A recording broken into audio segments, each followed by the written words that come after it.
너희 하나님 여호와가 너희 가운데 계시니 그는 구원을 베푸실 전능자 하시라. 그가 너로 말미암아 기쁨을 이기지 못하시며 너를 잠잠히 사랑하시며 너로 말미암아 즐거이 부르며 기뻐하시리라 하리라. 아멘. 사랑이 많으신 하나님 아버지, 은혜를 감사합니다. 지난 한 주간도 우리 사랑하는 성도들 주님의 장중에 붙잡아 주시고 이 거룩한 주일 주님 앞에 모여 예배하게 해주셔서 감사합니다.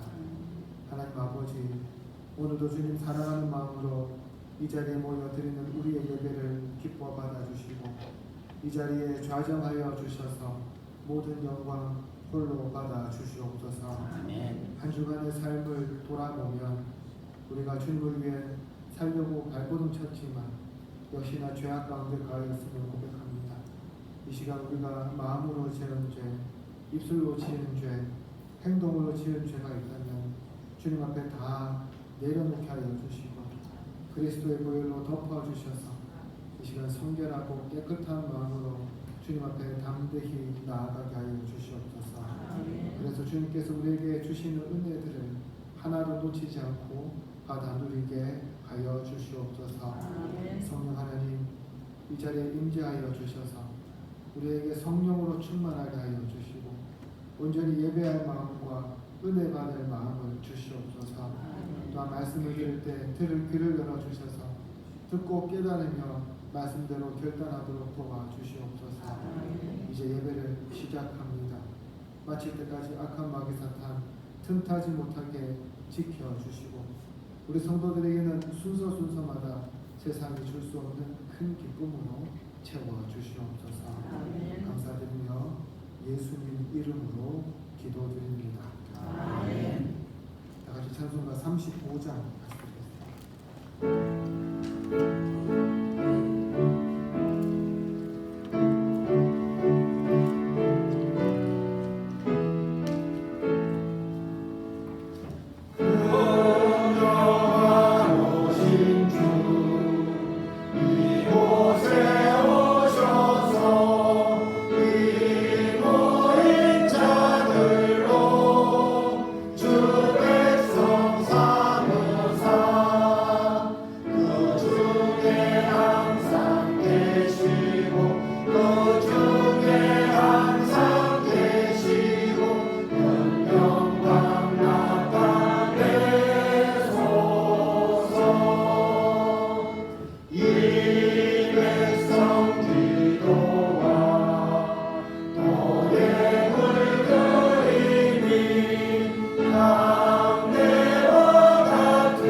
성시교도는 도로는 67문 잠언 3장 우리 같이 교독하도록 하겠습니다.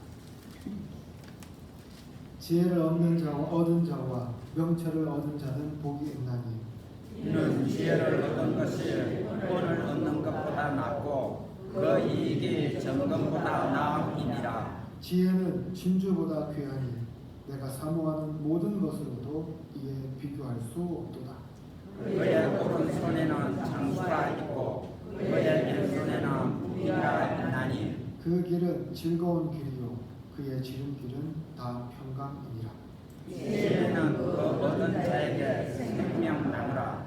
지혜를 가진 자는 복되도다. 여호와께서는 지혜로 땅에 터를 놓으셨으며 명철로 하늘을 견고히 세우셨고 그의 지식으로 깊은 바다를 갈라지게 하셨으며 공중에서 이슬이 내리게 하셨느니라. 내 아들아 완전한 지혜와 근신을 지키고 이것들이 내 눈앞에서 떠나지 말게 하라. 대저 여호와는 내가 어찌할 것이라. 내 발을 지켜 돌리지 않게 하시리라. 아멘. 사도신경으로 신앙 고백하겠습니다. 나는 전능하신 아버지 하나님 천지의 창조주를 믿습니다. 나는 그의 유일하신 아들 우리 주 예수 그리스도를 믿습니다. 그는 성령으로 잉태되어 동정녀 마리아에게서 나시고 본디오 빌라도에게 고난을 받아 십자가에 못 박혀 죽으시고 장사된 지 사흘 만에 죽은 자 가운데서 다시 살아나셨으며 하늘에 오르시어 전능하신 아버지 하나님 우편에 앉아 계시다가 거기로부터 살아있는 자와 죽은 자를 심판하러 오십니다.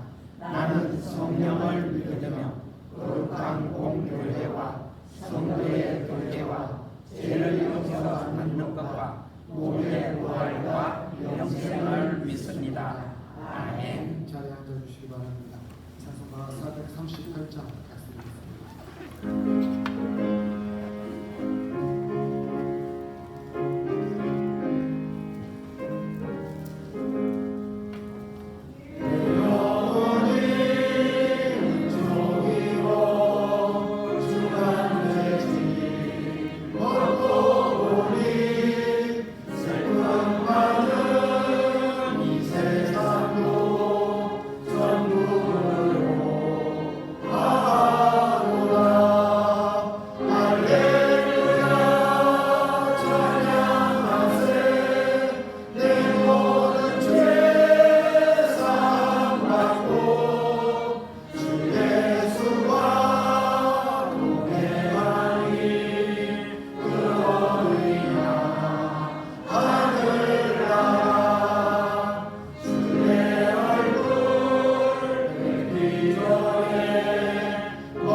온주의 창조주 되시고 만복의 근원 되시는 하나님 아버지, 지난 한 주간도 저희 삶을 주관하시고 인도하셔서 거룩하고 복된 주일 주의 전에 나와 예배할 수 있도록 인도해 주심을 감사드립니다. 이 시간 저희의 찬양과 경배를 올려드리오니 주님 홀로 영광 받아 주시옵소서. 아멘. 이 예배의 자리에 성령의 불로 충만하게 임하시고 저희의 마음이 오직 하나님께만 향하도록 인도하여 주옵소서. 이 시간 사탄마귀가 저희 예배를 방해하지 못하도록 막아주시고 주님과 연합되어 영광 돌리는 복된 예배의 시간이 되게 하여 주옵소서. 용서와 자비 하나님, 저희는 지난 한 주간에도 생각과 말과 행동에서 하나님의 뜻을 떠나 악을 따를 때가 많았습니다. 십자가 앞에 우리의 죄를 고백하오니 주님의 보혈로 깨끗하게 씻어 주옵소서. 우리의 입술에서 거짓과 원망이 떠나가게 하시고 좌로나 우로나 치우치지 않으며 오직 하나님의 영광만을 바라보는 정직한 삶을 살게 하여 주옵소서. 이 나라를 사랑하시는 하나님, 작고 연약한 이 나라를 오늘날 세계가 주목하는 나라로 세워주신 주님의 은혜를 기억하며 감사드립니다. 그러나 국내외적으로 혼란과 불안이 가득한 때입니다. 세계 곳곳에서 전쟁과 갈등이 그치지 않고 각 나라가 자기 이익만을 추구하는 이 어려운 시대 속에서 우리나라가 이정자들에게 하늘의 지혜와 명철을 부어주셔서 정의와 평화가 함께하는 나라 되게 하여 주옵소서. 정치와 경제가 안정되고 하나님의 뜻을 이루어나가는 복된 나라 되게 하여 주옵소서. 우리 교회를 위하여 기도합니다. 주님은 뜻과 섭리가 있어 이곳에 저희 교회를 세우시고 세상 풍조에 흔들리지 않고 오직 말씀 위에 든든히 서는 교회가 되게 하옵소서. 지역과 열방을 향하여 복음을 전하는 사명을 넉넉히 감당하게 하시고 예배와 말씀, 기도와 어렵고 힘든 이웃을 찾아가고 섬김이 끊이지 않는 건강한 공동체가 되게 하여 주옵소서. 성도 간 시기와 질투가 아닌 예수의 참사랑을 실천하며 서로 기도로 힘이 되는 복된 교회 되게 은혜 내려 주옵소서. 말씀을 듣습니다. 말씀을 전하시는 목사님의 심령에 날마다 성령의 세임을 부어주시고 말씀을 준비하고 선포하실 때에 하늘의 지혜와 권세가 임하게 하여 주옵소서. 목사님의 목양의 길에서 외롭고 피곤함을 이겨낼 수 있도록 강건함을 주시고 과정과 사역에 모두 은혜 안에서 형통하게 하여 주옵소서. 주님의 위로와 회복이 필요한 성도들을 위하여 기도합니다. 육신의 질병으로 고통 중에 있는 성도들에게 치유의 역사가 일어나고 경제적인 어려움으로 눈물 짓는 가정마다 하늘의 문을 여시고 필요한 모든 것을 공급하여 주옵소서. 믿음이 약해져 주님을 떠나 있거나 방황하는 성도들의 마음을 붙잡아 주시고 다시금 말씀과 기도로 세워 주시옵소서. 고난의 때가 믿음을 잃는 시간이 아니라 오히려 하나님을 깊이 만나는 시간이 되게 하여 주옵소서. 교회와 예배를 위해 헌신하는 이들을 위하여 기도합니다. 교회 곳곳에서 묵묵히 헌신하는 성기들을 주님 기억하여 주옵소서. 그들의 수고를 하늘의 위로와 기쁨으로 채워주시고 성금이 결코 헛되지 않음을 경험하게 하여 주옵소서. 봉사하고 섬기는 모든 이들에게 성령의 충만함을 더하여 주시고 그들의 삶에 감사와 기쁨이 넘치게 하여 주옵소서. 찬양으로 영광 올려드립니다. 찬양으로 영광 올려드리는 할렐루야 찬양대와 대원들에게 은혜와 감사가 넘치게 하시고 그들의 찬양이 하늘 보좌의 향기로운 제사가 되게 하옵소서. 이 모든 말씀 저희의 주인 되시고 구원자 되시는 예수님의 이름으로 기도드립니다. 아멘.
26절까지 말씀입니다.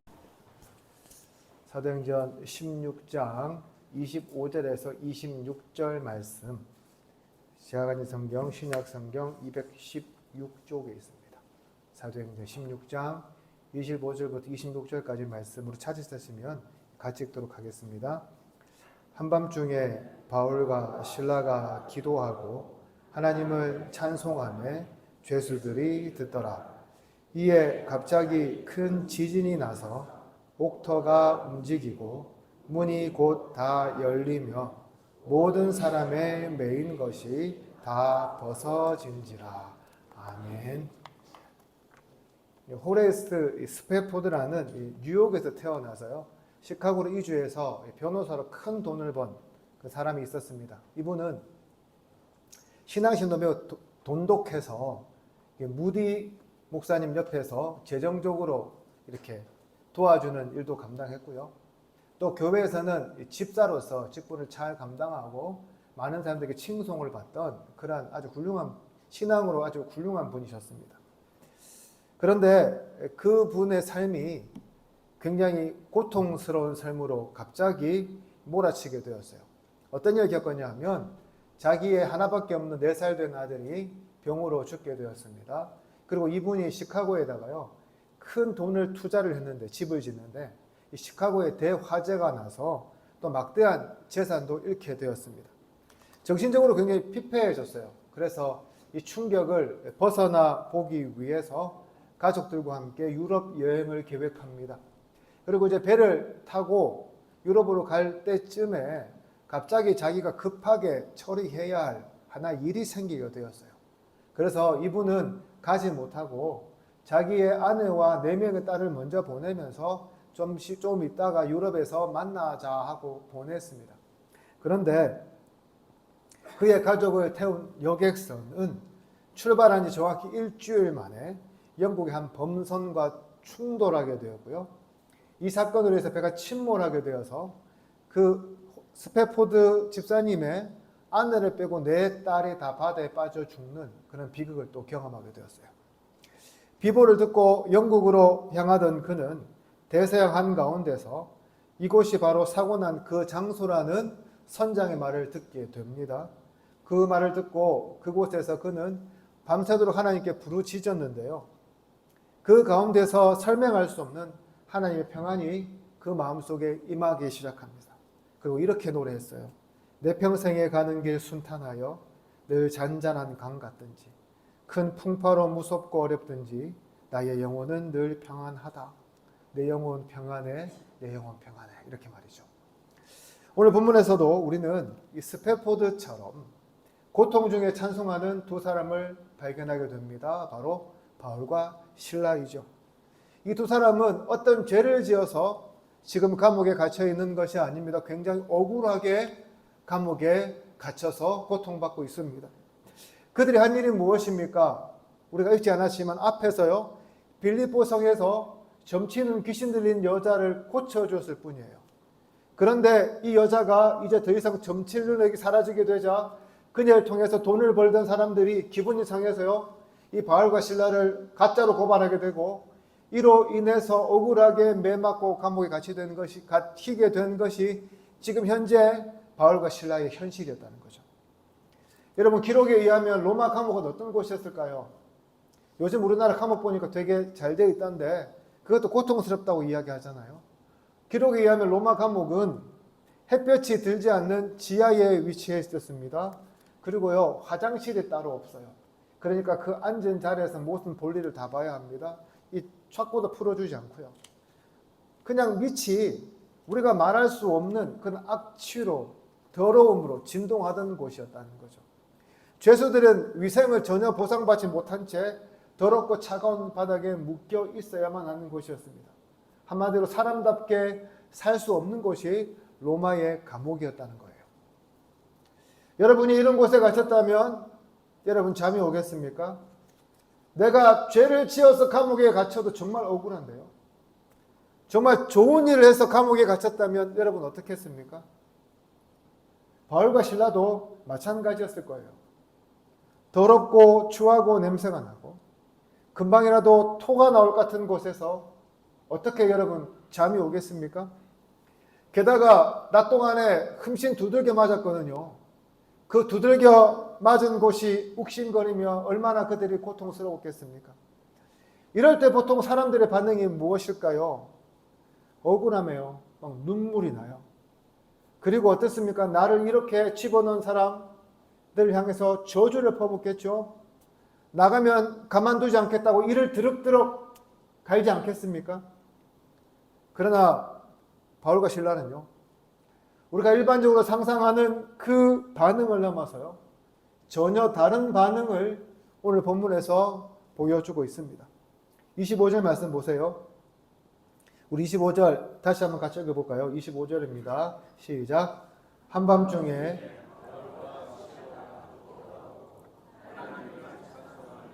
죄수들이 듣더라. 그렇습니다. 오늘 본문에 보시면 바울과 실라는 자기들을 지금 이 처지에 이르도록 한 빌립보 사람들 저주하지 않습니다. 원망하지 않아요. 이륵드륵드륵 갈면서 복수를 다짐하지도 않습니다. 더 나아가 하나님을 원망하지도 않고요. 고통으로 신음하는 것도 보여주지 않아요. 그렇다면 어떻게 합니까? 기도하고 찬송하고 있죠. 그런데 오늘 보면 여기에 더하여 의미심장한 한 가지 구절을 더 붙여주고 있어요. 뭐라 그럽니까? 죄수들이 듣더라 라고 말씀하고 있습니다. 사랑하는 성도 여러분, 오늘날 우리는 어디서나 노래를 들을 수 있습니다. 축제 장소에 가면 뭐 합니까? 초대 가수의 노래나 노래 자랑하는 사람들 노래 들을 수 있죠. 가수들의 콘서트 가면 가수들의 히트곡을 들을 수 있습니다. 이 밖에도 여러 떠들썩한 자리나 뭐 노래방 가서 노래 들을 수 있잖아요. 그것도 아니면 가끔씩 소록함 가는 길에 버스킹 하는 분들의 노래도 들을 수 있습니다. 하지만 여러분, 감옥 어떻습니까?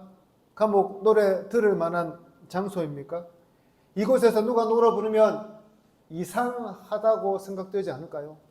게다가 깜깜한 밤에 빛 한 줄기 없는 데서 누군가 노래 부른다 생각해 보세요. 듣기에 따라서는 소름 끼친다고 말할 사람도 있을 겁니다. 그러나 오늘 본문을 헬라어 원문으로 보면 우리가 상상하는 그런 공포스러운 분위기가 아니었음을 우리가 깨닫게 됩니다. 왜냐하면 헬라어로 듣더라라고 번역된 이 단어는 이 신앙송이나 노래 같은 것을요, 기쁜 마음으로 듣는다는 그런 의미를 가지고 있기 때문입니다. 그런데 더 이상한 건 이 두 사람이 과연 이 감옥에서 찬송하고 기도할 만했냐는 것이죠. 여러분, 앞서 말씀드린 것처럼 바울과 실라는 뭔가 잘못해서 죄가 있어서 감옥에 갇혀 있는 게 아닙니다. 오히려 칭찬받아 마땅한 일을 했음에도 불구하고 억울하게 감옥에 갇혀 있습니다. 여러분 같으면 이런 상황에서 기도와 찬송이 나오겠습니까? 원망하고 불평하고 짜증내는 것이 정상적 아닐까요? 이럴 때 누구를 원망하고 짜증낸다고 해서 누가 뭐라 할 사람이 있겠습니까? 다 그냥 그럴만하다고 고개 끄덕끄덕 할 거지 않습니까? 오늘 우리 한번 생각해 보세요. 여러분은 애매하게 고통당하면 참을 수 있습니까? 상대방은 멀쩡한데요, 나만 고통당하고 있으면 그거 바라보면서 복수를 꿈꾸지 않습니까? 이게 우리의 본능이거든요. 못 참습니다. 그런데 만약 바울과 실라가요, 우리와 똑같은 그런 감정을 가지고 그 감옥 속에서 억울하다고 고래고래 관 질렀다면, 짜증나 죽겠다고 이를 드륵드륵 갈면서 그 사람들을 저주하는 말을 감옥 속에서 퍼부었다면, 죄수들이요, 그 말을 과연 들었을까요? 어떻게 생각했을까요? 이런 일에 너무 익숙해서요, 또 저러네 라고 귀를 꽉 닫고 잤을 거예요. 그러나 이 죄수들의 예상과는 반대로 한밤중에 바울과 실라는 기도하고 찬송했습니다. 그러자 죄수들은 귀를 닫는 것이 아니라요, 귀를 열고 그 기도와 그 찬송을 듣기 시작합니다. 사랑하는 성도 여러분, 오늘날 여러분 주변의 사람들이 여러분을 통해서 듣는 소리는 어떤 소리입니까? 세상 사람들이 예상한 것에서 거의 벗어나지 않는 그러한 소리입니까? 아니면 어떤 상황에서도 사람들이 예상할 수 없었던 감사와 찬송의 소리입니까? 오늘날 여러분의 가정에서는 무슨 소리가 새어나오고 있습니까? 맨날 싸우고 다투는 소리입니까? 아니면 사랑과 위로와 이해가 넘치는 그러한 소리입니까? 오늘날 여러분의 이웃들은 여러분들의 간절한 기도와 아름다운 찬양의 소리를 듣고 있습니까? 아니면 맨날 남을 뒷담화 하거나 그런 말에 동조하는 소리를 듣고 있습니까?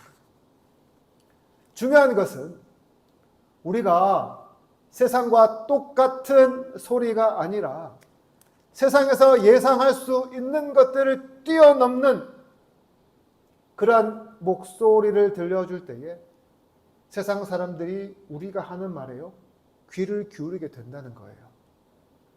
오늘날 세상 사람들이 우리 그리스도인들에게 듣기 원하는 소리가 무엇일까요? 우리에게 바라는 말들이 무엇일까요?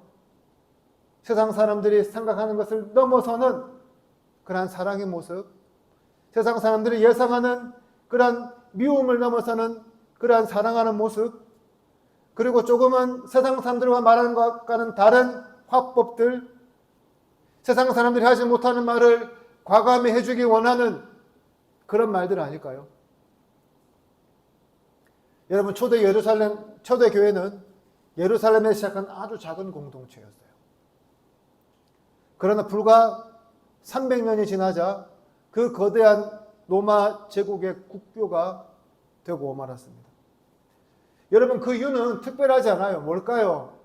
교회가 세상과는 다른 목소리를 내고 그것을 몸소 실천했기 때문이거든요. 제가 여러 번 말씀드린 것처럼 이 당시 로마 사람들과는 전혀 다른 삶의 방식을 고집하고 전혀 다른 말들을 했기 때문에 로마 사람들이 감동받은 거거든요. 여러분, 제가 전에도 말씀드렸지만 로마는 여자아이를 사람 취급하지 않았어요. 그래서 여자아이 낳으면 그 테베레 강에다 갖다 버리는 것이 아무 문제되지 않는 그런 시대였습니다. 근데 기독교인들은 그 여자아이들을 주워서 입양해서 키웠어요. 사랑해야 한다고 말하면서. 세상 어떤 사람도 여성과 노예를 사람 취급하지 않을 때 그들을 사랑으로 형제와 자매로 받아들이며 지도자로 세운 것이 바로 교회였어요. 전염병이 일어났을 때 모든 사람들이 병자를 유기하고 도망갔습니다. 가족들도. 그런데 끝까지 그곳에 남아서 그곳을 살려낸 사람들이 바로 기독교인들이었어요. 그렇습니다. 초대교회 성도들, 이처럼 세상과 다른 목소리를 낸 사람들이었어요. 그리고 그 목소리를 삶으로 구현해낸 사람들이었어요. 그 결과 수많은 로마 사람들이 그리스도인들이 하는 말이라면 귀담아 듣게 되었고요. 그것이 마침내 로마를 바꾸게 되었다는 거죠. 오늘날 많은 그리스도인들이요, 이 시대의 교회에 대한 신뢰가 떨어지는 걸 보면서 많이 안타까워합니다. 그것도 시간이 지나면서 나아지기는커녕 점점 더 떨어지고 있는 것을 보며 위기감도 느끼고 있어요.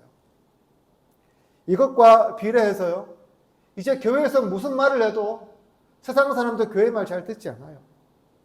그 이유가 무엇일까요?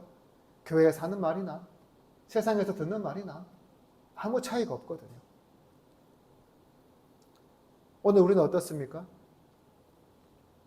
세상 사람들이 예상하는 것에서 한치도 벗어나지 않는 뻔한 그런 소리들을 그대로 하고 있습니까? 아니면 그것을 뛰어넘는 말들을 바울과 실라처럼 하고 있습니까? 바울과 실라는 억울해서 큰 소리를 고래고래 지를 거라는 그러한 죄수들의 예상을 깨고 오히려 기도하고 찬송했습니다. 우리도 마찬가지예요.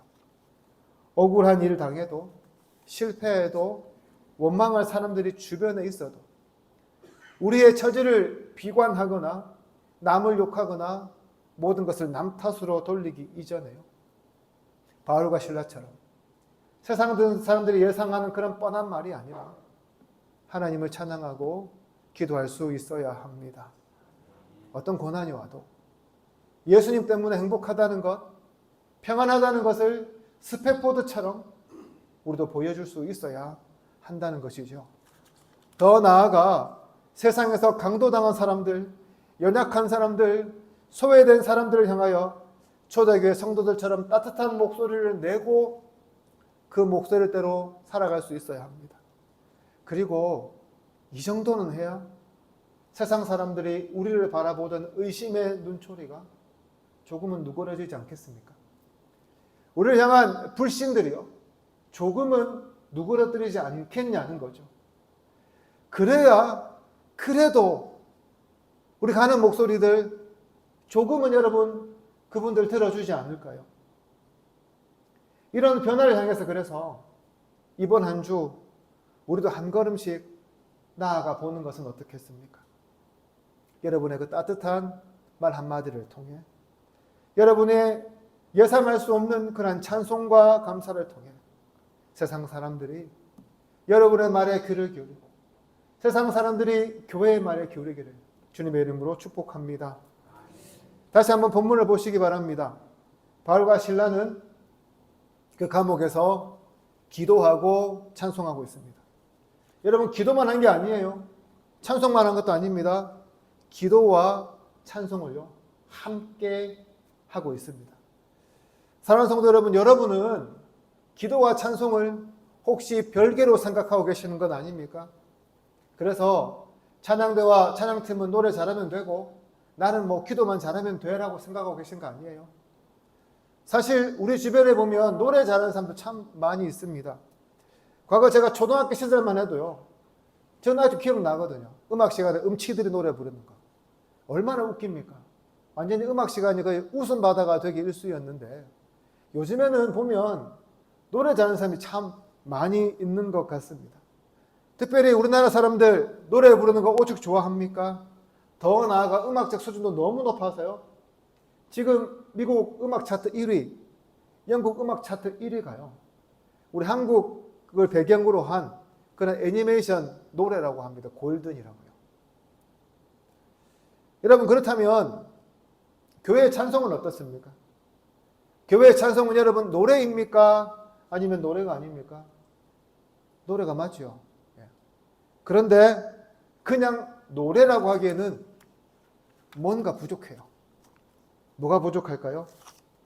이 찬양에는 뭐가 필요합니까? 영성이라는 게 필요하거든요.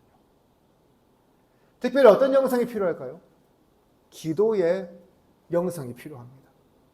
우리가 아무리 노래를 잘한들, 아무리 감동을 준들 그 속에 영성이 없다면 그것은 찬양이 아니라 뭐라고요? 그냥 노래라는 거예요.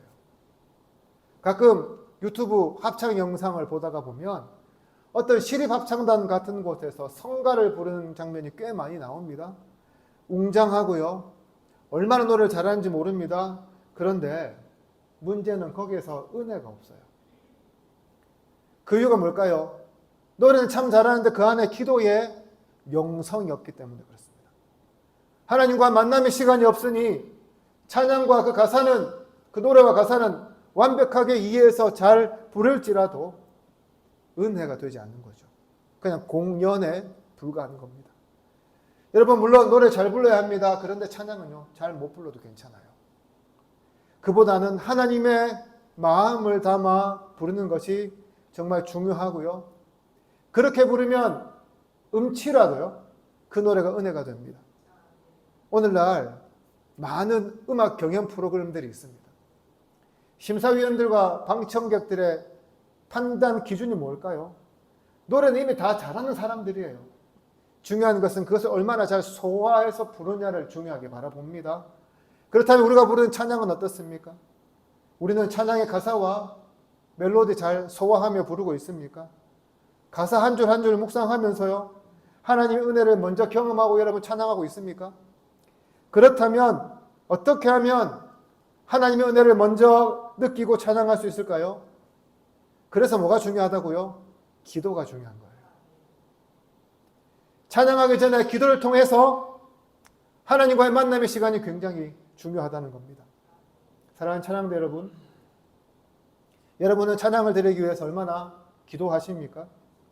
하나님께 찬양 드리기 위해서 여러분 얼마나 영적인 준비를 마음속에 하고 계세요? 얼마나 받은 은혜 가지고 여러분 찬양하고 있습니까? 사랑하는 찬양팀 여러분, 여러분들은 어떻습니까? 예배를 섬기는 자로서, 예배에 참여하는 자로서 그냥 혹시 가만히 서서 노래 부른다고 생각해 보신 적 없습니까? 여기 앉아 계신 사랑하는 여러분 찬양대 보시면서, 찬양팀 보시면서 그냥 노래하는구나, 공연한다고 생각하며 바라보신 적 없습니까? 우리 그렇게 찬양하면 안 돼요. 뭐가 필요하다고요? 기도의 영성이 필요하다는 거예요. 제가 중국에서 찬양인도 할 때에 같이 찬양팀으로 섬겨주시던 집사님 한 분, 권사님 한 분이 계셨어요. 그런데 많은 성도들이 저한테 찾아와 직접 이야기해요. 저 두 분이 찬양하는 모습을 보면 정말 은혜가 된다고요. 왜냐하면 표정에서요, 은혜가 그냥 넘치거든요. 제가 한번 봤어요. 제가 봐도 은혜가 넘쳐요. 이분들 항상 하는 루틴이 있었습니다. 찬양하기 전에 항상 기도하셨어요. 그리고 기뻐할 때는 기뻐하고요. 눈물 흘리는 찬양이 있으면 눈물을 펑펑 흘리면서 앞에서 찬양하셨거든요. 누가 봐도 하나님의 순수한 자녀처럼 보이는 거예요. 여러분, 다시 한번 말씀드리지만 찬양은 노래가 아닙니다. 찬양은 기도고요. 찬양은 영성이에요. 더 나아가 어떤 분들은 찬송가는 영성이 있지만 복음성가는 그렇지 않다고 안 부르는 분들이 계십니다. 근데 여러분, 우리가 부르는 이 찬송가 대부분 언제 만든 줄 아세요? 18세기 후반, 지금부터 한 200년 전에요. 부흥 집회 가면 복음성가로 다 만든 노래들이 대부분이에요. 여러분, 이 찬송가 중에요, 유럽의 유행가 들어있는 거 아세요? 곡조 중에. 여러분, 심지어 이 찬송가 중에요, 우리 독립군가 곡조도 같이 들어있어요. 이게 무슨 말이에요? 찬송가는 영감 어린 높은 레벨의 찬양이고 복음성가는 저급하다는 찬양 생각하시면 안 된다는 거죠. 여러분, 찬양에는 등급이 없습니다. 하나님을 찬양하면 그것으로 충분한 거죠. 그래서 우리는 찬송가를 통해서도 은혜 받지만 복음성가 통해서도 은혜 받고요. 찬양대가 부르는 성가를 통해서도 은혜 받는 겁니다. 반대로 기도는 열심히 하지만 찬양하지 않는 분들도 계세요. 오늘날 우리는 기도하면 만사가 형통하고 기적이 일어난다고 믿습니다. 사실이죠. 그래서 기도의 제단을 쌓기 위해서 얼마나 노력하는지 모릅니다. 그러나 오늘 본문에서 기적은요, 언제 일어납니까? 기도만 할 때 일어나지 않아요. 찬송만 할 때 일어나지 않아요. 언제 일어납니까? 기도하고 함께 찬양했을 때에 기적이 일어났다고 말씀합니다. 오늘 보면 26절을 보세요. 이렇게 말씀합니다. 이에 갑자기 큰 지진이 나서 옥터가 움직이고 문이 다 열리며 모든 사람의 메인 것이 다 벗어진지라. 그렇습니다. 기적은 그냥 일어난 게 아니었어요. 기도와 찬양을 함께 할 때 기적은 일어났습니다. 여러분, 기도만이 아니에요. 여러분, 찬양만이 아니에요. 기도와 찬양이 함께 할 때 하나님은 지진이 일어나게 하셔서 메인 것들을 다 풀게 하셨습니다. 저는 우리 교회 찬양대가 찬양할 때에, 우리 교회 찬양팀이 찬양할 때 지금도 참 잘하시지만 우리가 좀 더 반응했으면 좋겠어요. 여러분, 찬양팀 찬양하는 거 예배 전에 하는 거 아니에요. 우리가 정말 오해하는 것은 목사가 올라가서 예배 드려야지 진짜 예배가 시작된다고 하는데 그거 아니에요. 찬양대가 찬양할 때부터 예배는 시작됩니다. 여러분, 찬양 가운데 들어가셔서 찬양 가운데 역사하신 하나님을 깊이 만나보시기 바라요. 여러분, 예배가요 달라지게 될 줄로 믿습니다. 여러분, 찬양대가 찬양하고 나면 우리가 크게 아멘으로 화답하고 박수 크게 쳤으면 좋겠어요. 정말. 그리고 우리 찬양팀이 찬양하면 모르는 찬양이라도 좀 따라 불렀으면 좋겠습니다. 그래서 우리 교회가 기도와 찬양으로 뜨거워지는 그런 교회가 되기를 소망합니다. 옆에서 크게 부른다고 눈치 주지 마세요. 힘껏 박수 친다고 이상하게 보지도 마시고요. 또 우리가 기도할 때 누가 크게 소리내어 기도한다고, 방언으로 기도한다고 여러분 이상하게 보지 마세요. 뜨거운 기도, 뜨거운 찬양, 그것으로 가득 찬 우리 교회가 되기를 주님의 이름으로 축복합니다. 왜 우리가 이렇게 기도와 찬양으로 나아가야 합니까? 앞서 말씀드린 것처럼 하나님께서는 우리가 기도와 찬양을 함께 드릴 때 기적을 베푸신다고 말씀하시기 때문입니다. 사랑하는 성도 여러분, 오늘 우리가 믿음 생활을 하면서요, 하나님께서 기적을 내려주시기를 소망할 때가 얼마나 많이 있습니까? 하나님 나의 삶에 간섭해 주셔서 나를 도와주세요라고 부르짖을 때가 얼마나 많이 있습니까? 언제 일어납니까? 가만히 있으면 일어나지 않아요. 기도하고 찬양할 때 그런 기적이 일어납니다. 사랑하는 성도 여러분, 하나님의 기적을 경험하기 원하십니까? 하나님의 기적을 베푸기를 여러분 기도하고 계십니까? 그렇다면 우리는 마땅히 기도하고 찬송해야 합니다. 그러므로 오늘 이 자리에서 하나님의 기적을 소망하는 분들이 있다면 여러분 기도하고 찬송하시기를 바랍니다. 하나님의 기적이 필요한 분들이 혹시 주변에 있다면 여러분들이 대신 기도하고 찬송해 주세요. 그리고 옆에 가서 함께 찬송하고 기도하자고 말씀하세요. 이를 통해서 기적이 필요한 모든 분들에게 하나님의 기적이 충만히 임하기를 주님의 이름으로 축복합니다. 이제 말씀을 정리하겠습니다. 이번 한 주도 살아가면서 우리 여러 가지 목소리를 내게 될 것입니다. 여러분은 이번 한 주 어떤 목소리를 내며 살아가시겠습니까? 우리는 세상 사람들이 예상할 수 있는 뻔한 말이 아니라요. 정말 세상 사람들이 귀담아 들을 수 있는 그런 목소리를 낼 수 있어야 합니다. 특별히 상상할 수 없는 그런 고난 속에서도 주님을 찬양하는 목소리, 불안 가운데서도 평안을 고백하는 목소리, 연약한 사람들을 대변하는 따스한 목소리를 낼 수 있어야 합니다. 더 나아가 우리는 기도만 잘하고 찬송만 잘하면 된다는 생각도 버려야 합니다. 기도와 찬송은 항상 연합해야 합니다. 이를 통해 하나님이 베풀어 주시는 기적을 맛볼 수 있어야 합니다. 그러므로 사랑하는 성도 여러분, 이번 한 주간 살아가면서 여러분 기도하십시오. 그리고 여러분 찬송하십시오. 여러분이 찬양하고 기도하는 바로 그때에 하나님께서 여러분들의 옥문을 여시고 메인 것을 풀어주시는 기적이 일어날 줄로 믿습니다. 이런 기도의 삶, 찬송의 삶을 통해 하나님께 영광을 돌리고 기적을 체험하는 저와 여러분 되기를 주님의 이름으로 축복합니다. 기도드리겠습니다. 고마우신 하나님 아버지, 은혜를 감사합니다. 오늘도 우리에게 귀한 말씀을 들려주시고 말씀대로 살기로 결단하게 해주셔서 감사합니다.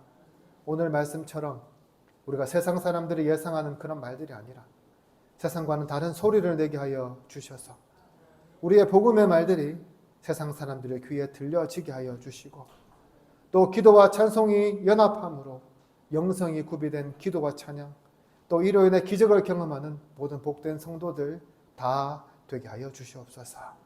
감사드리며 예수님 이름으로 기도드립니다. 아멘.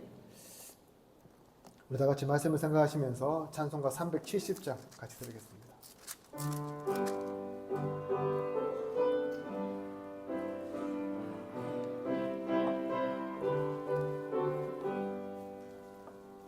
주 안에 있는 나에게 딴 근심이 있으랴 십자가 밑에 나가 내 짐을 풀었네. 주님을 찬송하면서 할렐루야 할렐루야 내 앞길 멀고 험해도 나 주님만 따라가리. 그 두려움이 변하여 내 기도 되었고 전날의 한숨 변하여 내 노래 되었네. 주님을 찬송하면서 할렐루야 할렐루야 내 앞길 멀고 험해도 나 주님만 따라가리.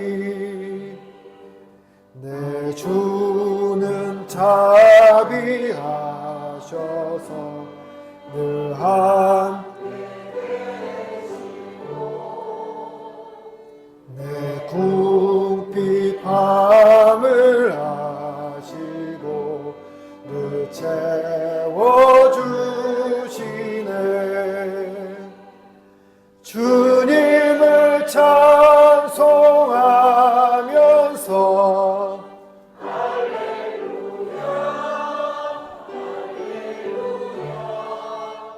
내 앞길 멀고 험해도 나 주님만 따라가리. 내 주와 맺은 언약은 영불변하시니 그 나라 가기까지는 늘 보호하시네. 주님을 찬송하면서 할렐루야 할렐루야. 내 앞길 멀고 험해도 나 주님만 따라가리. 우리에게 귀한 것을 주시는 하나님 아버지 은혜를 감사합니다. 오늘도 우리 성도들을 예배의 자리로 불러주시고 우리가 받은 것들 중에 구별하여 주님께 드리게 하여 주시며 주심에 감사합니다. 우리 성도들이 정말 수고하고 고생하여 드린 이 예물을 기뻐 받아주시고 흠양하여 주시옵소서. 특별히 드린 손길 위에 복을 다하여 주셔서 채우고도 남는 은혜를 베풀어 주시고 또 주님께 드린 이 마음을 기억하여 주셔서 삶 속에서 더욱 잘되고 형통할 수 있도록 주님 역사하여 주시옵소서. 그러나 마음은 원이로되 들으지 못한 손길도 있음을 기억합니다. 하나님께서 그분들에게 긍휼함을 베풀어 주셔서 날마다 형편이 나아지게 하여 주시고 믿음도 더하여 주셔서 주님께 드림의 기쁨을 누리게 하여 주시옵소서. 이 예물이 쓰이는 곳곳마다 하나님 큰 영광 드러나게 하실 줄로 믿사옵고 예수님 이름으로 기도드립니다. 아멘. 광고 말씀드리겠습니다. 오늘도 저에게 오신 여러분들 주님의 이름으로 환영합니다. 다른 광고는 없고요. 제가 원래부터 휴가를 가게 됩니다. 그래서 우리 장로님께서 정말로 되게 수고를 하시거든요. 여러분께서 우리 장로님 위해서 기도 많이 해주시고 저 있을 때보다 새벽 기도도 더 많이 나오시고 수요일도 더 많이 나오셔서 함께 은혜를 누리시기를 소망합니다. 다 같이 일어나셔서 찬송가 53장 같이 드리겠습니다.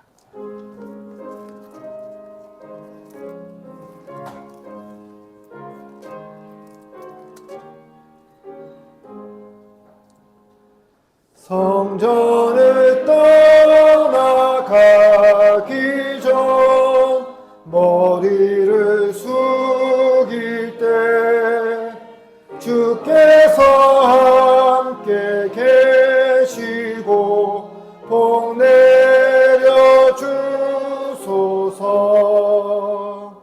집으로 돌아가는 길 주동해 하시고 내 모든 언행 심사를 다 지켜주소서. 거룩한 날이 다가고 저녁이 되도록 주 우리 맘에 빛 되사 늘 계시옵소서. 아멘.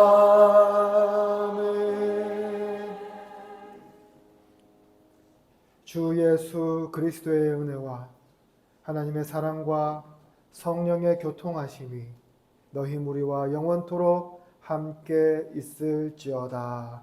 아멘.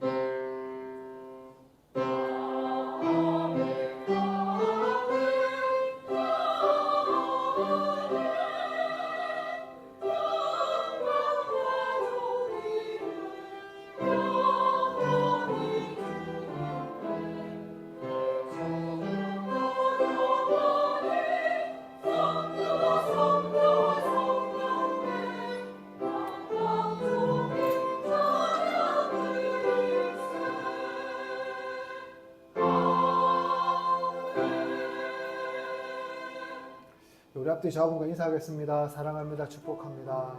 반갑습니다.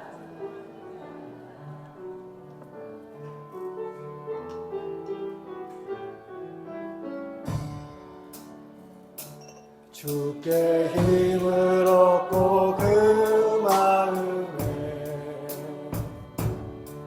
시온의 대로가 있는 그대는 하나님의 축복의 사랑이죠. 주님 그대를 너무 기뻐하시죠.